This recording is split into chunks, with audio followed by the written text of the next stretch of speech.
In this lecture video, we're going to go ahead and continue talking about chemical messengers, and we are still focusing on membrane-bound mediated responses, and more specifically, we're going to focus on what a G protein-linked receptor is. So remember, if we're talking about membrane-mediated responses, we're talking about lipophobic ligands that bind to the receptors. Before we get into any mechanisms, you need to understand the basics about a G protein-linked receptor. So you need to understand what is the structure of a G protein.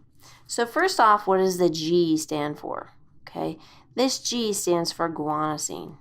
This is a nitrogenous base.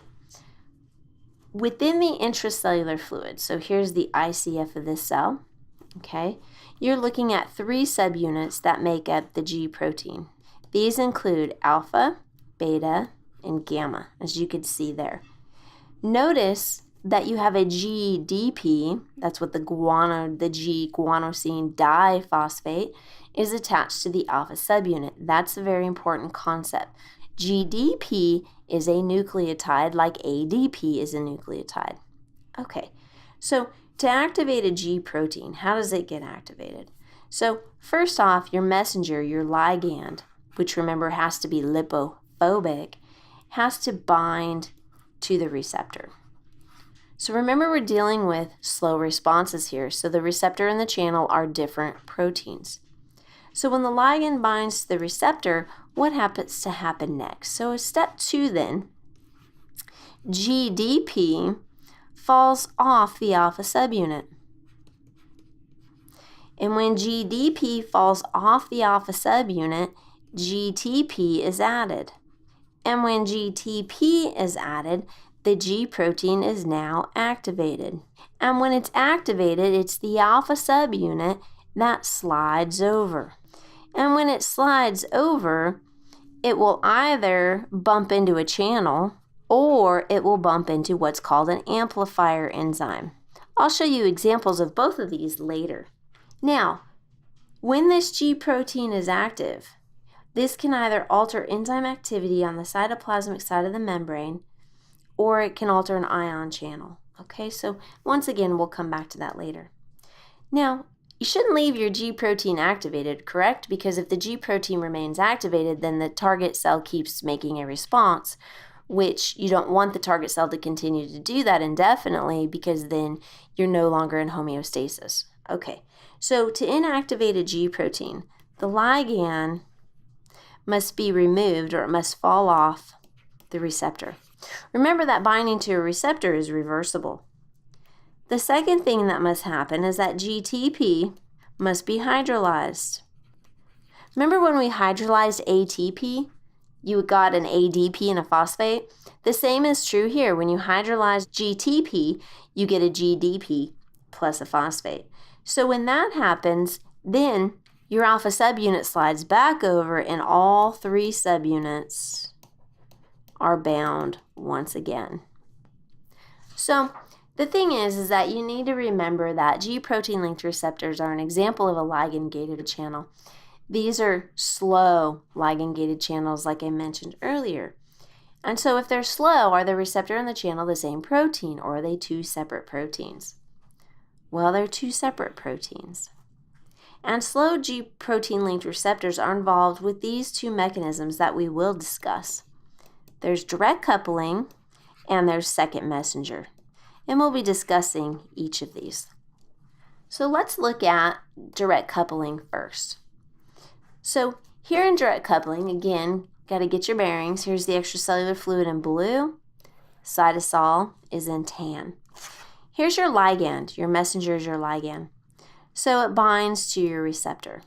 So then when that happens, we know that we activate a G protein. And that's what's going on in step 2. And we mentioned earlier how a G protein is activated. So the GDP falls off the alpha subunit. GTP is bound to the alpha subunit, and the alpha subunit slides over. And here's the thing. In direct coupling, that alpha subunit smacks into a channel. Here's our channel in pink. This channel will either open or it will close. That's a very important concept. When we talked about fast channels, remember we said they only open. In direct coupling, the channel can open or it may close. Okay, so let's assume that the channel opens. If the channel opens, then you can have ions move into or out of the cell, and then that will change the electrical properties in the cell. So remember that that's one of the functions of a membrane-bound response, is to change the electrical properties inside of the cell. So that's direct. Direct coupling, just think the alpha subunit smacks directly into the channel. Okay, then we have the second messenger system, which is also G protein linked. So in general, so we're going to look at this from a broad perspective first. Second messengers are triggered by the first messenger. That's what the ligand is. And that activates your G protein. Nothing different so far from direct coupling, but now this is where things differ. The G protein then is going to activate the amplifier enzyme. And when the amplifier enzyme is activated, that's going to activate a second messenger.